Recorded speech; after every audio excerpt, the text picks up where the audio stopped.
condition, but it means we understand the condition. We have all suffered. We've all experienced that.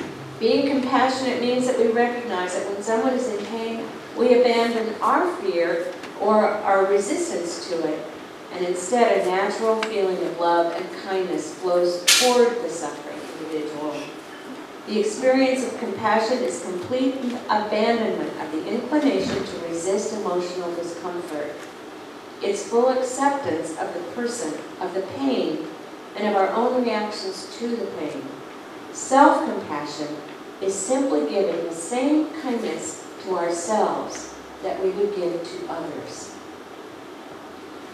Part of my spiritual practice is the practice of mindfulness. And part of that practice of mindfulness is mindful breathing. It's sitting in silence and simply focusing on the breath and nothing else. The mind continues to flow. There's still thoughts that are running around up there, but every time I get carried off by one, you just go back to the breath. We all know this from our basic meditation classes, and yet the breath work, doing the breath work, is powerful and healing. And sometimes troubling feelings arise, and when those troubling feelings arise, instead of trying to push them down in mindfulness practice, I simply say, oh, here you are. Let me feel you. So that I'm allowing myself to accept whatever it is that might be going on in my consciousness in that moment, rather than pushing it away or trying to affirm it away. First, I simply accept it. And in accepting it, I'm accepting myself. And in accepting myself, I'm becoming more able then to accept others wherever they might be in their own state of consciousness. Does that make sense to you? Yes. It's a very powerful practice. It's a very powerful tool. It's now being found more and more frequently in the medical community, the psychological community. I know that Kaiser, because one of my good friends teaches it at Kaiser, mindfulness is being taught to the physicians and to any practitioner in Kaiser who is working with people that are getting off of opioid drugs or are coming out of some form of addiction. They're using mindfulness practices. They're teaching people self-compassion. And this is such a powerful tool. And I know that it so aligns with what we teach in Science of Mind that it's now sort of the gospel that I'm marching around preaching. Because to me, it's the core also of compassionate action. So compassionate action must begin with ourselves. And yet so often we put our own feelings and needs aside in order to be there for others. I'm sure there's some of you in the room that are caregivers. And if you are a caregiver, what I ask is for you to be sure that you give yourself some care too. That you do make time to get away from yourself. That you make time where you get somebody else to care for that person or persons so that you can take your breather and care for you. It's so important. But a path to self-compassion also provides us a doorway to a more mindful and a more genuine relationship with others.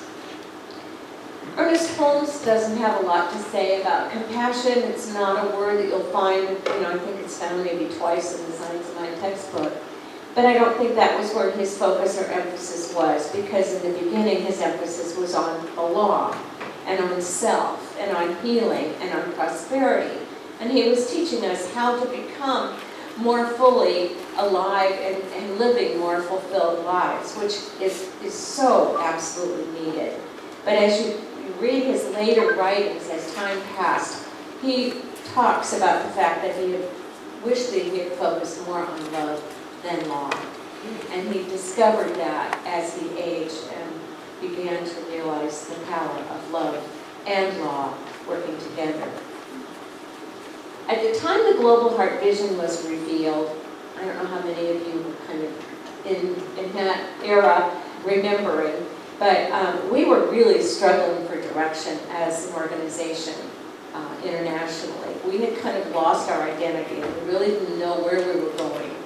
And a group of people, including Reverend Dr. Michael Beckwith and Reverend Dr. Roger Teal and a number of other of our leaders, also in the New Thought movement, got together and said, we need a vision.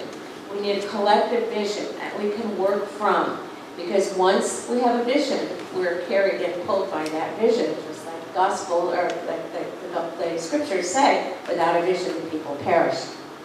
And so it was at that time that we had this powerful teaching. It was given us by Ernest Holmes, and we wanted to take it to the next level. And that next level came from the Global Heart Vision.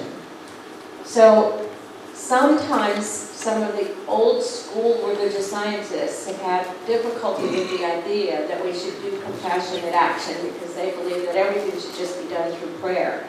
But if we only pray, and Ernest said it too, pray and move your feet, treat and move your feet, if we don't take the second step, the prayer is excellent, it's wonderful, but there's more to it.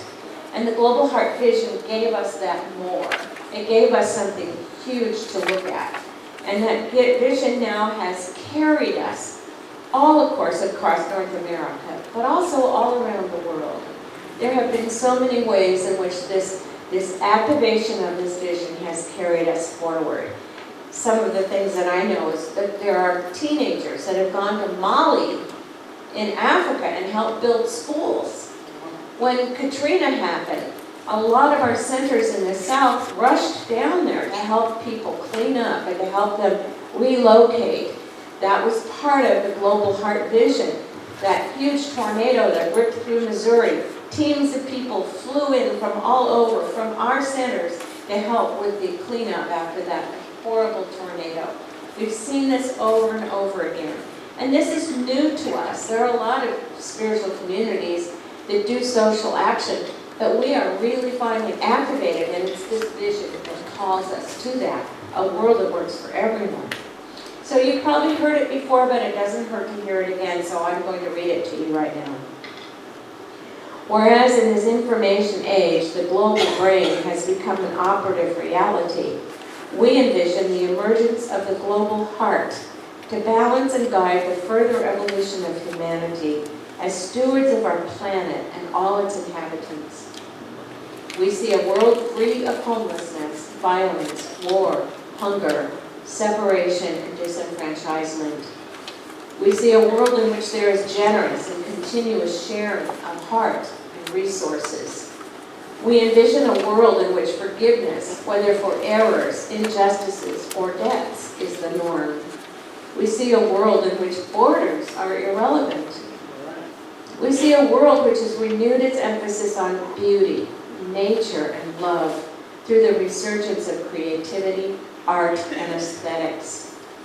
We see a world in which fellowship with all life prospers and connects through the guidance of spiritual wisdom and experience.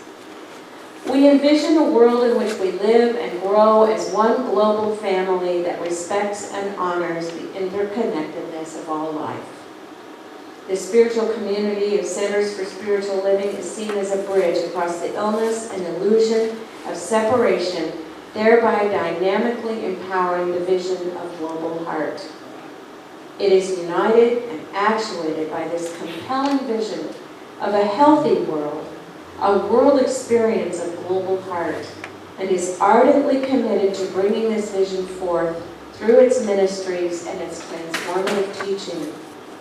Centers for Spiritual Living is envisioned as a global community of inspired individuals caring for and about each other and the entire planetary family, thereby bringing the gift of active compassion and kindness to the world. The local ministries and communities become points of inspiration and influence, effectively advancing the vision of the Global Heart to benefit all expressions of life. Powerful vision. And if you want to find it, it's on the front page of the Harmony Center website. So it's right there, you can find it. So as we explore the power of compassionate action, I think we need some real life examples of what that might look like. I'm going to give you one that is just taking place right now within our movement. Some of you may be aware that our leadership team has been in the process of planning our annual convention. And they made plans to hold our 2017 convention in February next year in Nashville, Music City. What a great location for all of our music-loving